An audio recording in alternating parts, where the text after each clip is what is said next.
What's good, fam? Kendrick Lamar just buried the last excuse Drake had left by dominating the charts for 700 straight weeks. We are watching the total collapse of the OVO narrative that claimed Drake was the only king of commercial longevity. On March 31st, 2026, Kendrick Lamar reached a historic milestone when his debut album, Good Kid, Mad City, reached its 700th week on the Billboard 200. This milestone is incredibly wild because it marks the first time a hip-hop studio album has ever shown this kind of staying power. Kendrick did not just edge out the competition, he completely doubled the previous record held by Eminem with the Eminem Show.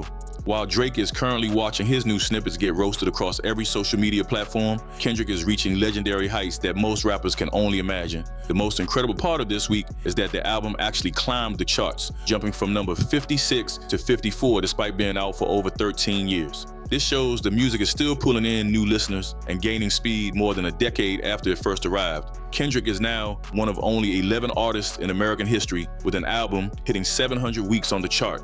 This success puts him in the same tier as icons like Michael Jackson and Metallica. Drake fans always want to brag about first week sales, but Kendrick just proved that classic status is the only thing that earns you a permanent home. The way Kendrick is dominating the catalog game right now is honestly embarrassing for anyone else trying to claim the top spot. He currently holds 3 different spots on the Billboard 200 at the same time, which proves his entire discography is still moving. Drake is just trying to stay relevant, while Good Kid, Mad City sits at number 54 and his project GNX holds steady at number 59. On top of that, his massive album, Damn, is already closing in on its own 500-week milestone. This would give him multiple projects with half a decade of chart time. This long-term success is why Good Kid, Mad City is now officially eligible for RIAA Diamond certification.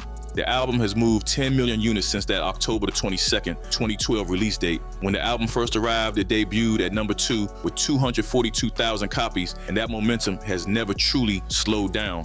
This stands in savage contrast to Drake's recent output, which usually sees a massive drop in interest as soon as the marketing money runs dry.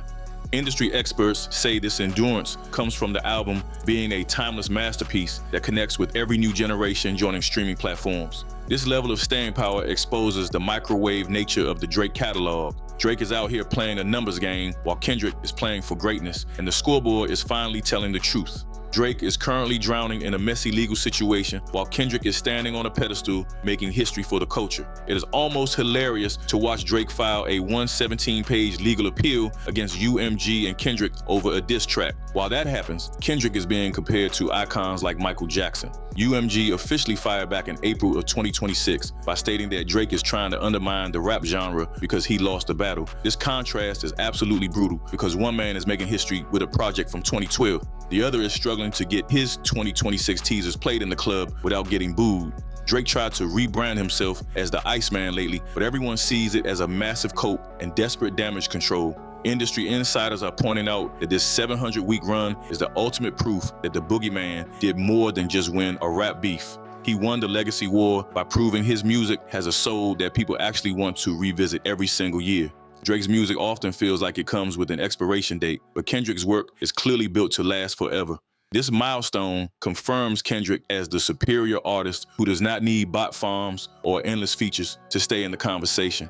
He did not just move the goalposts on Drake, he took the entire stadium and left Drake filing paperwork in the parking lot. Drake used his Billboard dominance as a protective shield for years whenever people argued that Kendrick was the superior lyricist. That defense shattered into a million pieces once Kendrick took over the most important metric of cultural longevity in the game. Hit records will always come and go in this business, but 700 consecutive weeks on the charts proves Kendrick operates on a legendary frequency that Drake cannot touch.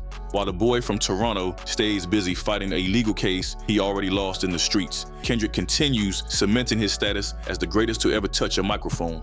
Before looking at how this historic run shifts the entire industry, tell me if you think Kendrick is the king of this generation. Drop your thoughts in the comments. No cap, hit that like button and subscribe to the channel so we can keep this moving. Defending the boy from Toronto has become straight up embarrassing when you look at how the scoreboard is set up right now.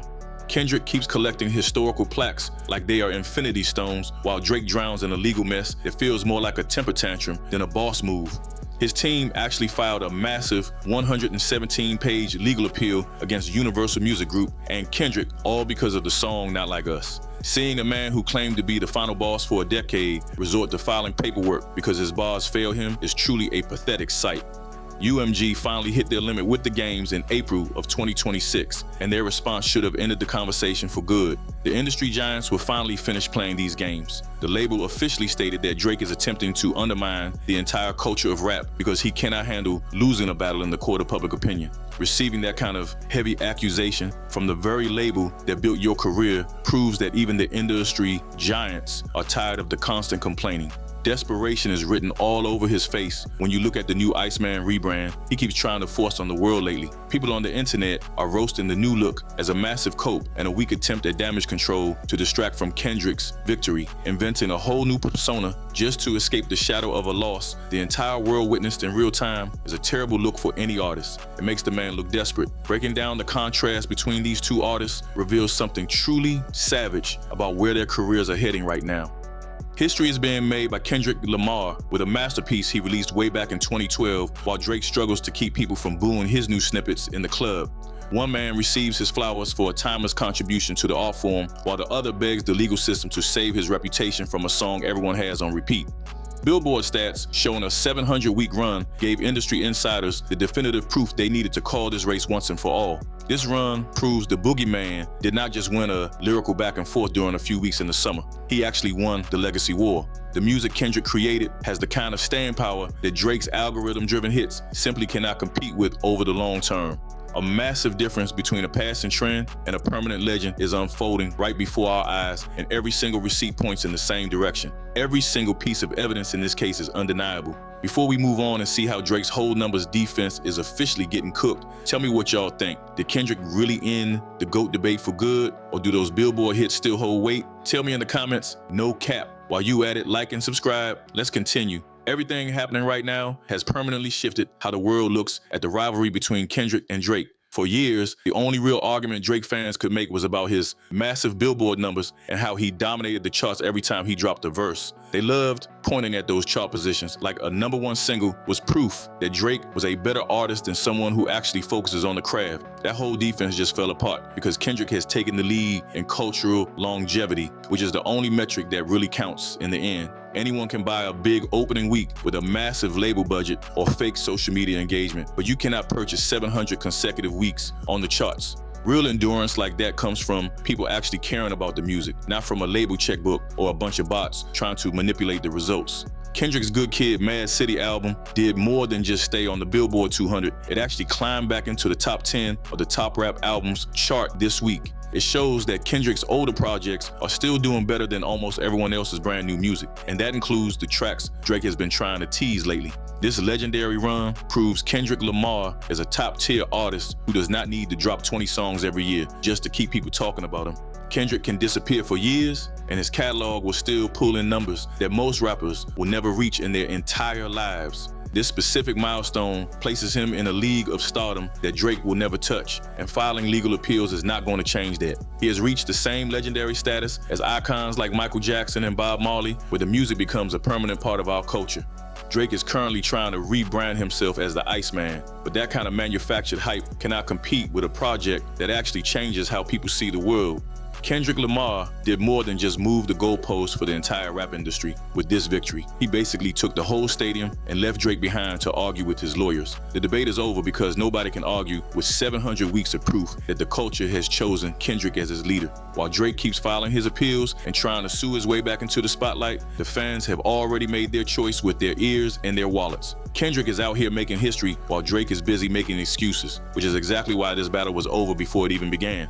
Seeing this album rise on the charts 13 years after it dropped proves that people still find incredible value in Kendrick's message and his storytelling. Most of the music Drake released over the last 5 years has already been forgotten, but fans still treat Kendrick's debut like it just came out yesterday. This is the result when an artist prioritizes their art over clicks and chooses substance over internet memes. Drake tried to win the celebrity game, and it worked for a while, but the long-distance marathon always goes to the person with the most heart. Kendrick Lamar is proof that you do not have to be the loudest person in the room to be the most influential figure in the music industry. Looking at the future of hip-hop, it is obvious that Kendrick is setting the standards, while Drake is just scrambling to stay relevant. This Billboard record is much more than just a number on a spreadsheet. It's a massive victory for the West Coast and for real lyricism. Drake can take his Iceman character and his massive legal documents and fade away while the real king takes his victory lap. The fans have all moved over to Kendrick's side because greatness is impossible to ignore when it stays on the charts for nearly 14 years. Kendrick Lamar is the undisputed champion of this era, and there is absolutely nothing Drake can do to change that reality.